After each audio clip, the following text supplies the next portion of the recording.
is our keynote speaker, Shay Stewart-Bouley.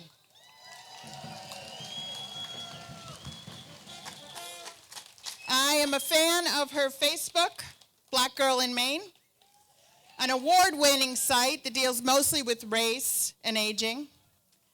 I am a paid subscriber to her Substack, Shay's Cogitations. Shay is the executive director of Community Change Incorporated, a Boston-based anti-racism organization that also operates here in Maine. She's a skilled trainer, a workshop presenter and facilitator with a focus on creating inclusivity and equity. Her work has been featured in a number of publications and anthologies, like Yes Magazine and the Huffington Post. A native of Chicago, Shay has called Maine home for just about 25 years. While she holds degrees from DePaul University and Antioch University, New England, I think the best thing about her is she's simply an integral badass. Here's Shay.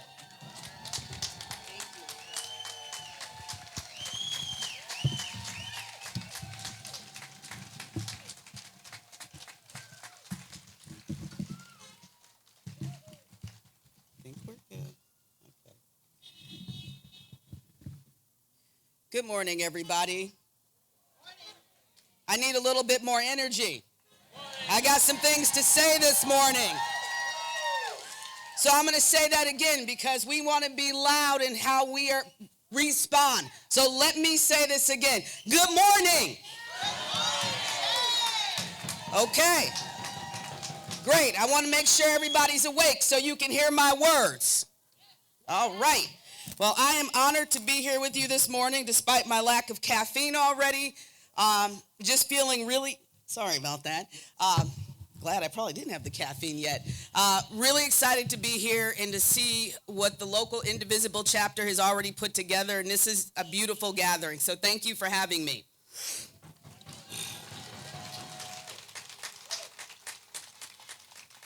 Last week, my son, who is 34, sent me a video of him and my granddaughters. I have two granddaughters, M and R. M is 3 and R is 2. And in this video, the girls are dancing around the kitchen while my son is cooking, and the girls are talking to each other in those beautiful sing-song voices of young children. If you got little kids, you know the little voice. They're so cute, and they're just like, it's just beautiful. And they're like singing and talking to each other, and they're saying, this is a girl's song. There's some music playing, and they're just cracking up over the fact this is a girl's song. My son finally says to them, well, I like this song, and I am not a girl. One of my granddaughters says to him, no, Daddy, you can't. This is a girl's song. He bends down and says, well, I'm a girl's dad, so I think I can. The girls start giggling, and my son hugs his daughters. It was one of those precious moments captured by his partner that those of us who have kids in our lives appreciate and cherish. As I sat down to write this speech, my mind was heavy, thinking about the tragic murder of Johann Sebastian Duran Guerrero. I was thinking about his daughter and his wife. As a mother and grandmother, I found myself wondering about all the silly and precious moments that Johann probably had with his daughter, and how now at 3, his daughter will no longer have those moments. In fact, her last moments of her father are something that a child should never have to witness. No child should ever have to see her father killed and his body lying on the ground. Johann will not watch his little girl grow up and accumulate those precious memories we cherish about our babies and that we often reflect on when our babies become parents. I think about Johann's mother and just how broken she must be at this moment. As a parent, we bring our children into this world, never imagining that we will bury them, much less bury them because of the inane policies of the country they went to in hopes of creating a better life for themselves.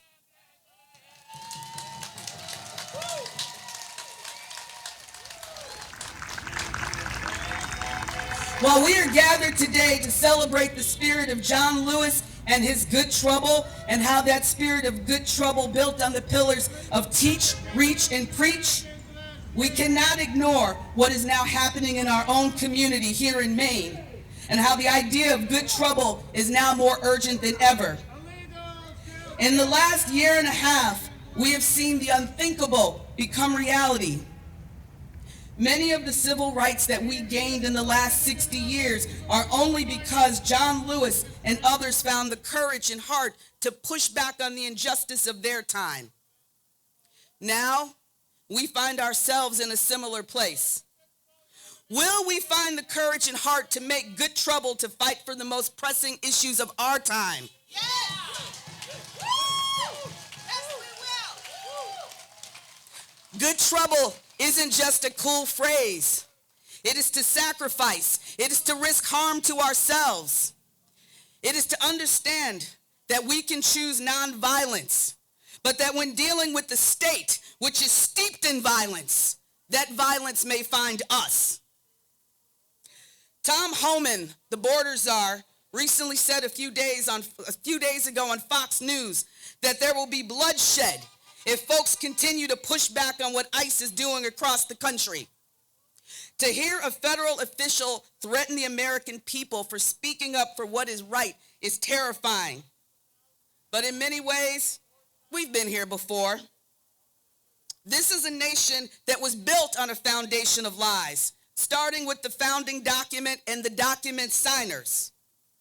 The Declaration of Independence declared, "We hold these truths to be self-evident, that all men are created equal, that they are endowed by their Creator with certain unalienable rights, that among these are life, liberty, and the pursuit of happiness." That was a beautiful statement, except that Thomas Jefferson, while drafting that document, also owned slaves. Not only did he own slaves, he fathered children with an enslaved woman. This country, though, it has always been a beautiful contradiction between its stated values and its lived values, and whose humanity it affirmed and whose humanity it has denied. As a direct descendant of enslaved Africans, I have lived my entire life being aware of this contradiction, as my grandparents who died in my preteen years were sharecroppers in Blytheville, Arkansas. I've shared many times publicly, my father grew up, along with his 15 siblings under Jim Crow, having to pick cotton after school on the sharecropping plantation he was raised on. My oldest living cousins, who are well into their 60s, also picked cotton after school. The injustices in this country have never just been a story that I read about. It was the reality that my family spoke openly about. Even the fact that my grandfather, Alan Stewart, had to pay poll tax in Arkansas in order to vote. Freedom is not won solely at the ballot box. In fact, that ballot box has historically been the first concrete result of fighting for justice. For John Lewis and others, it meant seeking nonviolence, understanding that they would be met with state-sponsored violence. Lewis understood that on March 7th, 1965, when he marched to Selma with 525 others, he knew he would most likely be arrested. But instead, he and others were brutally beaten by state troopers. Lewis, suffering a fractured skull for the crime of daring to call attention to the civil rights and economic abuses suffered by African Americans. The sacrifice, work, and courage of John Lewis and so many others created a foundation that allowed us to grow as a nation. It allowed us to see our first black president in 2008.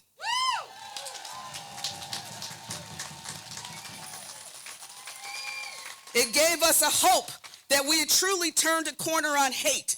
And for a brief period of time, it seemed that the racism that has been woven into the fabric of this nation might one day be a distant memory.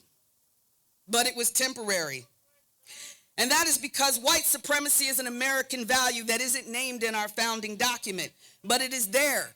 And without sustained intentionality, it never fully dies. And that is what we've seen in recent years in this country.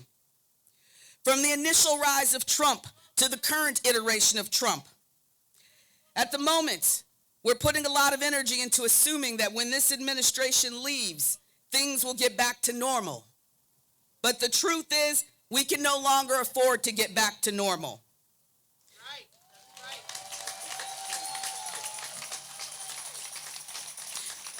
Because back when things are normal, it means we are living a half-truth. And the most painful truth of this moment is what we're all bearing witness to, as we are faced with truly seeing who we are as a nation. The hate that is running our nation and targeting our communities is who we are.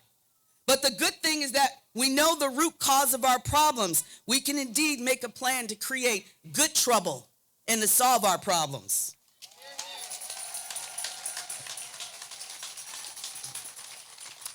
The task may sound daunting, but I believe we can all play a part if we commit ourselves. The first iteration of the civil rights movement was brought to us by Dr. Martin Luther King Jr., Rosa Parks, Bayard Rustin, John Lewis, and white men like Jonathan Myrick Daniels of Keene, New Hampshire, who was an Episcopal seminarian and civil rights activist who was killed August 20th, 1965 in Hayneville, Alabama, while shielding a young black girl. In this moment of the movement, though, we will be working for our collective liberation, taking the lessons of those who came before us. We will stand on their shoulders, and we will bring our courage and strength to this moment. And it will start by asking ourselves, what am I willing to risk? As any experienced organizer knows, you must know what you are willing to risk and how far you will go. What can you do? How much time can you commit on a regular basis? Consistency matters. While we saw Yohan's life snatched away from him, given the rise of the oligarchs and the culture of surveillance, we must understand that this fight involves all of us. No one is safe.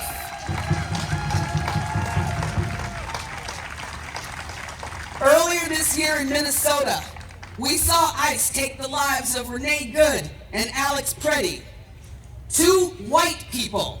And while the bulk of ICE's work is targeting black and brown people, make no mistake, if you are an ally in any way, your privilege will not save you. Are you willing to confront that reality in your quest to make good trouble? Let me ask that question again. Are you willing to confront that reality in your quest to make good trouble?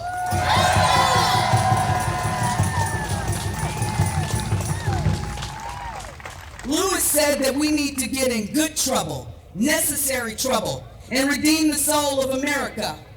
Well, those words are a direct call to action for us now. No one is coming to save us. We will save one another if we can allow ourselves to be bold and courageous and not get bogged down in the hate and desperation that seeks to drown us all. To realize that we are better when we can all thrive.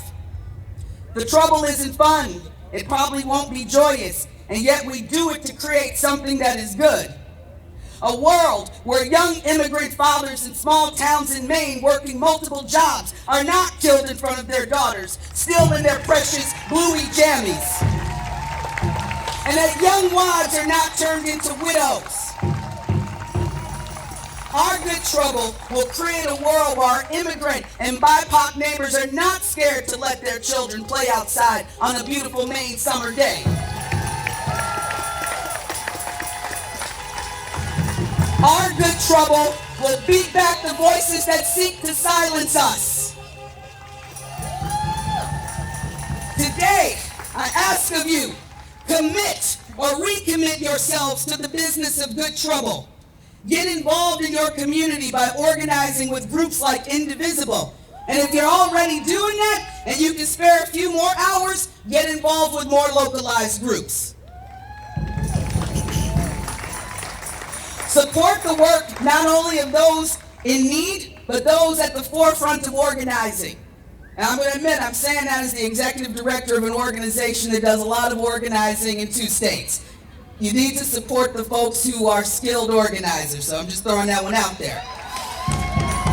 I'm also leaving you this.